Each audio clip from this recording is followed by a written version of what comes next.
బనకచెర్లపై AP CM చంద్రబాబుతో చర్చలకు సిద్ధమని రేవంత్ రెడ్డి స్పష్టం చేశారు. కూర్చొని మాట్లాడుకుంటే వివాదం ఉండదని ఆయన అభిప్రాయపడ్డారు. బనకచెర్లపై సీఎం వ్యాఖ్యలపై మరిన్ని వివరాలు మా ప్రతినిధి అరుణ్ అడిగి తెలుసుకుందాం. అరుణ్, బనకచెర్లపై సీఎం రేవంత్ రెడ్డి వ్యాఖ్యల సారాంశం ఏంటి?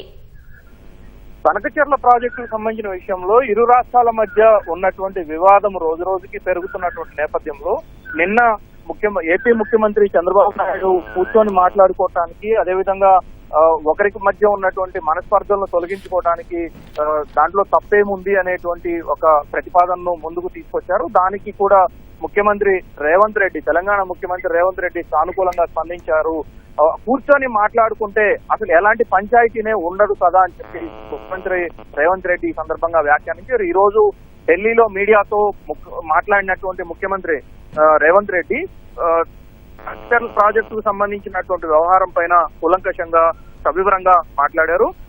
వాస్తవానికి అసలు ఈ ప్రాజెక్టు సంబంధించిన వ్యవహారంలో చూసుకుంటే పోలవరం ప్రాజెక్టు అనేది రాష్ట్ర విభజన చట్టంలో స్పష్టంగా పేర్కొన్నారు. దానికి అనుగుణంగా పోలవరం ప్రాజెక్టు కట్టే విషయంలో తెలంగాణకు ఎలాంటి ఇబ్బందులు లేవు, ఎలాంటి అపోహలు లేవు. కానీ పోలవరం ప్రాజెక్టుకు బనకచెర్ల ప్రాజెక్ట్ అనేది ఒక అనుసంధానించబడినటువంటి కొత్త ప్రాజెక్టు కాబట్టి రాష్ట్ర విభజన చట్టం ప్రకారం ఈ ప్రాజెక్టుకు సంబంధించినటువంటి అనుమతులు కానీ, ఈ ప్రాజెక్టుకు సంబంధించినటువంటి వివరాలు కానీ, వాటన్నిటికి సంబంధించినటువంటి అన్ని అంశాలను తెలంగాణతో తప్పనిసరిగా పంచుకోవాల్సి ఉంటుంది అనేది రేవంత్ రెడ్డి స్పష్టం చేశారు. అయితే హిందీ రాష్ట్రమైనటువంటి అంటే లోయర్ రైపేరియన్ స్టేట్ గా ఉన్నటువంటి ఆంధ్రప్రదేశ్ నీళ్లు తరలించుకుంటే నష్టమేంటి అనేటువంటి ఒక వితండవాదం తీసుకొస్తున్నారని, కానీ ఇక్కడ వాస్తవానికి ఆంధ్రప్రదేశ్ ప్రభుత్వం పిఎఫ్ఆర్ ను, ప్రీ ఫీజిబిలిటీ రిపోర్ట్ ను కేంద్రానికి అందించే కంటే ముందు తమతో ఈ విషయం పైన చర్చించి ఉంటే బాగుండేది, అసలు వివాదమే ఉండేది కాదు అనేది రేవంత్ రెడ్డి స్పష్టం చేశారు. అయితే గతంలో రాష్ట్ర విభజన చట్టానికి సంబంధించినటువంటి అనేక విషయాలు పెండింగ్ లో ఉంటే తాను ముఖ్యమంత్రి అయ్యి ఆంధ్రప్రదేశ్ లో 2024 ఎన్నికల తర్వాత ముఖ్యమంత్రిగా చంద్రబాబు వచ్చిన తర్వాత ముఖ్యమంత్రుల స్థాయిలో కూర్చొని అనేక విషయాలపైన చర్చించాము, పరిష్కారం తీసుకు అనేక చర్యలు తీసుకున్నాము. అందుకు 2-3 కమిటీలను నియమించుకున్నాము. అధికారులు సాంకేతిక పరమైనటువంటి అంశాలు చూడటానికి మరొక కమిటీని, మంత్రుల స్థాయిలో ఒక కమిటీని, ముఖ్యమంత్రుల స్థాయిలో ఏదైనా వివాదాస్పదము పరిష్కారం కాని పరిస్థితి ఉంటే ముఖ్యమంత్రుల స్థాయిలో కూర్చోవాలని చెప్పి ఆ రోజు నిర్ణయించాము. దానికి అనుగుణంగా ఆంధ్రప్రదేశ్ నుంచి ప్రతిపాదనలు వచ్చినట్లయితే అసలు ఇంత చర్చ, ఇంత రాద్ధాంతం కూడా జరిగేది కాదు అని చెప్పి రేవంత్ రెడ్డి స్పష్టం చేశారు. ఈ వ్యవహారంలో ఆంధ్రప్రదేశ్ నీటి వాడకం సంబంధించి 200 టీఎంసీల 400 టీఎంసీల అనేది ఇక్కడ సమస్య కాదు. కానీ గోదావరిలో ప్రాజెక్టు వారీగా కేటాయించినటువంటి 916 టీఎంసీలకు సంబంధించినటువంటి వ్యవహారంలో 518 టీఎంసీలు తెలంగాణ వాడుకోవాల్సి ఉంటుంది. ఆ వాడుకునే దానికి సంబంధించినటువంటి విషయంలో కూడా ఇక్కడ తెలంగాణ ఒక్క చుక్క కూడా వాడుకునేటువంటి పరిస్థితి లేకుండా పోతుంది కాబట్టే తమ అభ్యంతరాలన్నీ చెప్తున్నాము. తెలంగాణలో ప్రాజెక్టులు నిర్మాణం చేపట్టాలి అంటే అన్ని రకాల సమస్యలు ఉత్పన్నమవుతున్నాయి, అన్ని రకాల అనుమతులు ఆలస్యం అవుతున్నాయి. అదే ఆంధ్రప్రదేశ్ ప్రాజెక్టు చేపట్టాలి అంటే ప్రీ ఫీజిబిలిటీ రిపోర్టు సబ్మిట్ చేసినటువంటి రోజుల సమయంలోనే కేంద్ర ప్రభుత్వం స్పందిస్తా ఉంది. దానిపైన అటవీ పర్యావరణ మంత్రిత్వ శాఖ సమావేశాలు ఏర్పాటు చేసింది. మంత్రుల స్థాయిలో నిర్ణయాలు తీసుకుంటా ఉన్నారు. తెలంగాణ అభిప్రాయం కోరారు. సో ఈ రకంగా వేగంగా స్పందిస్తున్నారు. కానీ అదే తెలంగాణ ప్రాజెక్టుల విషయంకి వస్తే మాత్రం ఆ వేగం ఎక్కడికి పోతుంది అనేటువంటి ప్రశ్నను ఈ సందర్భంగా రేవంత్ రెడ్డి లేవనెత్తారు. ఇక్కడ మొత్తం వ్యవహారంలో బనకచెర్లకు సంబంధించినటువంటి వ్యవహారం కావాలి, మొత్తం గోదావరికి సంబంధించినటువంటి వ్యవహారము, కృష్ణా నదీ జలాలకు సంబంధించినటువంటి వ్యవహారం చూసుకుంటే గోదావరి ప్రాజెక్టులో ఒక్కొక్క ప్రాజెక్టుకు ప్రత్యేకమైనటువంటి కేటాయింపులు జరిగాయి. కానీ కృష్ణాలో మాత్రం రాష్ట్రాన్ని పరంగా కేటాయింపులు జరిగాయి. అది కూడా దానిపై కూడా పరిష్కారం జరగాల్సినటువంటి ఆవశ్యకత ఉంది అనేది తాము ఈ సందర్భంగా లేవనెత్తుతున్నామని, అదే సందర్భంలో కూర్చొని మాట్లాడుకుంటే బనకచెర్ల విషయం కావచ్చు, ఇంకా ఏ విషయమైనా నీటికి సంబంధించినటువంటి విషయాల్లో తెలుగు రాష్ట్రాల మధ్య ఎలాంటి వివాదాలు ఉండకూడదనే తాను కూడా కోరుకుంటున్నానని, ఈ విషయంలో కూర్చొని మాట్లాడుకుంటే అసలు ఎక్కడ ఎలాంటి అపోహలకు, ఎలాంటి అనుమానాలకు తావు ఉండదు, అన్ని నివృత్తి అవుతాయి అనేది రేవంత్ రెడ్డి స్పష్టంగా చెప్పడం జరిగింది. కోర్టుకు వెళ్లే ముందు తాము అన్ని రకాల వ్యవస్థలను అన్ని రకాలుగా అంటే కేంద్ర ప్రభుత్వానికి అభ్యంతరాలు లేవనెత్తడము, ఇరు రాష్ట్రాల మధ్య ఉన్నటువంటి అధికారుల కమిటీల ముందుకు తీసుకెళ్లడము, ఆ తర్వాత మంత్రుల స్థాయి బృందం ముందుకు సాంకేతిక సలహా కమిటీలు, సాంకేతిక బృందాల ముందుకు తీసుకెళ్లడము, దాంతో పాటు ముఖ్యమంత్రుల స్థాయిలో చర్చలు జరిగిన తర్వాత అప్పటికీ పరిష్కారం కాని పక్షంలోనే తాము న్యాయపరమైనటువంటి పోరాటానికి ముందుకు వెళ్ళడానికి సిద్ధంగా ఉన్నట్లుగా ముఖ్యమంత్రి రేవంత్ రెడ్డి స్పష్టం చేశారు. వివాదం అనేది ఇక్కడ ఎక్కడా లేదు, ఇద్దరు వ్యక్తుల మధ్య ఎలాంటి పొరపక్షాలు లేవు, ఇది రెండు రాష్ట్రాలకు సంబంధించిన వ్యవహారం తప్ప వివాదం కాదు అనేది రేవంత్ రెడ్డి స్పష్టం చేసినటువంటి విషయంలో ప్రధానంగా చూసుకోవచ్చు. న్యాయపరంగా, సాంకేతిక పరంగా కూడా అన్ని రకాల చర్చలు జరిపిన తర్వాతనే తాము అన్ని చర్యలు తీసుకుంటాం తప్ప ఎలా పడితే అలా ముందుకు వెళ్లి వివాదాస్పదం చేయడం అనేది తనకు ఇష్టం లేనటువంటి వ్యవహారంగా చెప్పారు. రాజకీయ పరంగా చేసేటువంటి విమర్శలను తాను పట్టించుకోనని, ఎత్తు పెరిగినంత మాత్రాన తనకేదో అన్ని రకాల నాలెడ్జి ఉన్నట్లుగా హరీష్ రావు ప్రవర్తించడాన్ని ముఖ్యమంత్రి రేవంత్ రెడ్డి సీరియస్ గా పరిగణించారు. దీనిపైన తాను స్పందించడని, చేసిన తప్పంతా కూడా కేసీఆర్, హరీష్ రావు తప్పు చేశారు.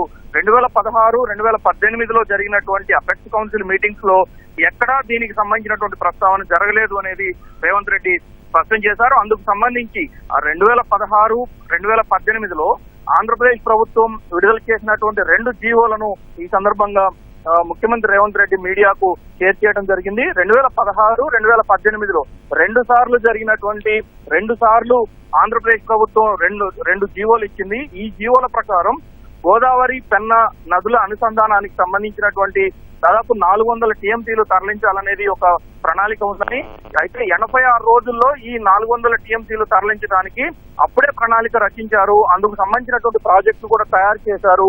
ఆ విషయంలో అప్పుడు ముఖ్యమంత్రిగా ఉన్నటువంటి కేసీఆర్, నీటిపారుదల శాఖ మంత్రిగా ఉన్నటువంటి హరీష్ రావు ఇద్దరు నోరు మూసుకొని కూర్చున్నారు. ఎలాంటి అభ్యంతరాలు లేవనెత్తలేదు. కాబట్టి ఈ ప్రాజెక్టుకు గోదావరి, పెన్నా అనుసంధానంలోనే పోలవరం ప్రాజెక్టుకు అనుసంధానంగా బనకచెర్ల ప్రాజెక్టు వచ్చింది. ఇది కొత్త ప్రాజెక్టు కాదు, 2016, 2018లోనే దీనికి బీజం పడింది అనేది రేవంత్ రెడ్డి స్పష్టం చేశారు.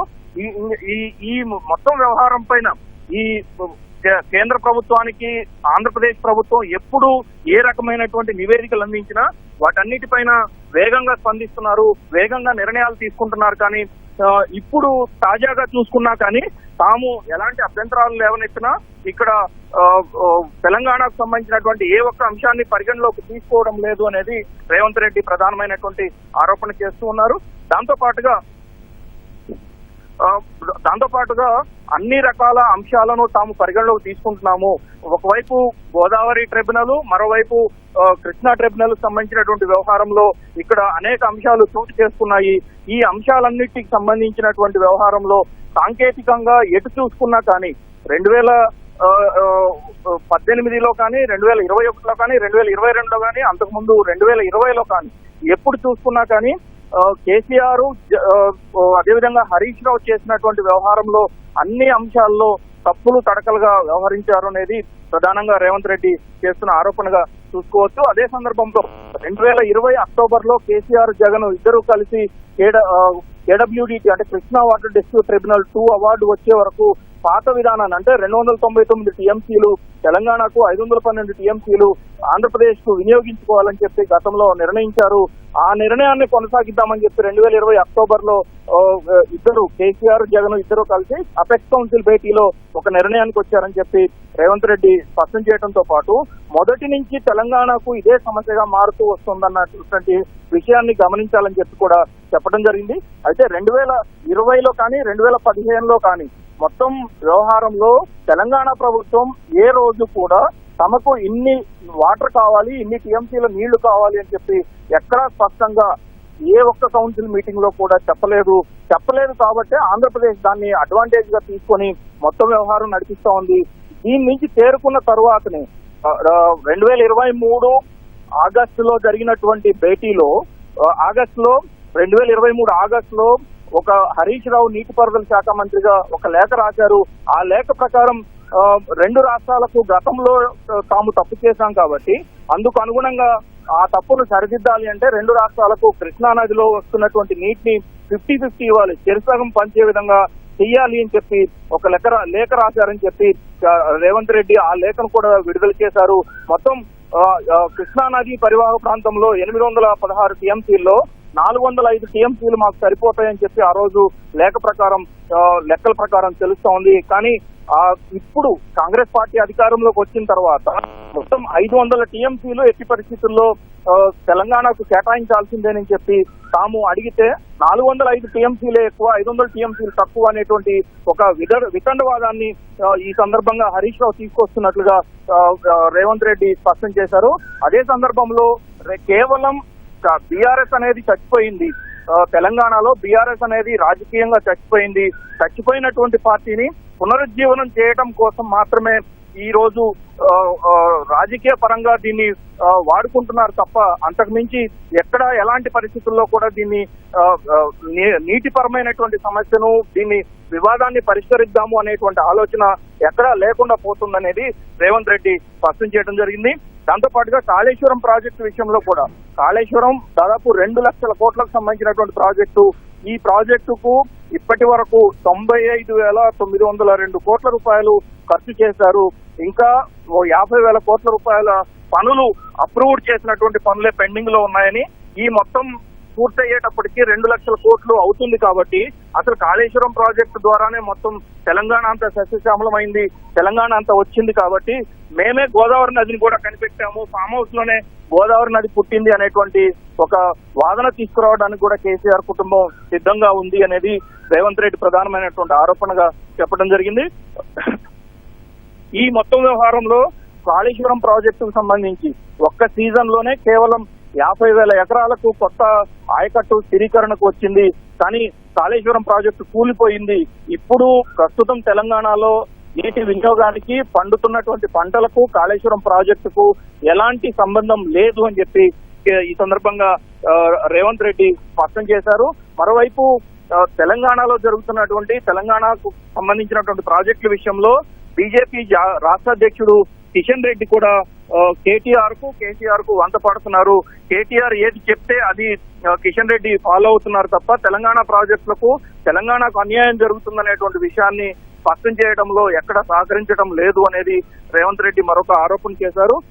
కేటీఆర్ కిషన్ రెడ్డికి ట్యూషన్ మాస్టర్ గా కేటీఆర్ మారారు, కిషన్ రెడ్డి ట్యూషన్ మాస్టర్ గా ట్విట్టర్ టిల్లు తయారయ్యారు అనేది ఆయన ప్రధానంగా చేస్తున్నటువంటి విమర్శ. దీంతో పాటుగా మోడీకి సంబంధించినటువంటి విషయం కూడా ఆయన స్పష్టం చేశారు.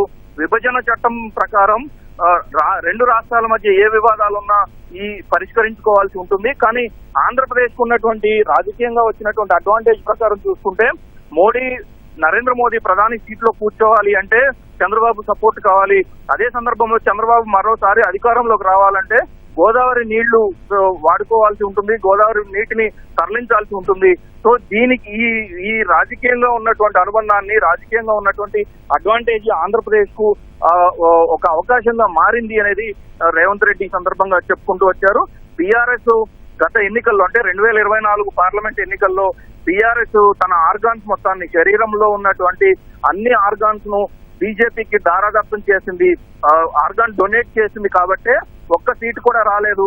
25 ఏళ్ల రాజకీయ చరిత్ర ఉన్నటువంటి బీఆర్ఎస్ టీఆర్ఎస్ కి ఈ రోజు లోక్సభలో కనీసం ప్రాతినిధ్యం లేకుండా పోయింది.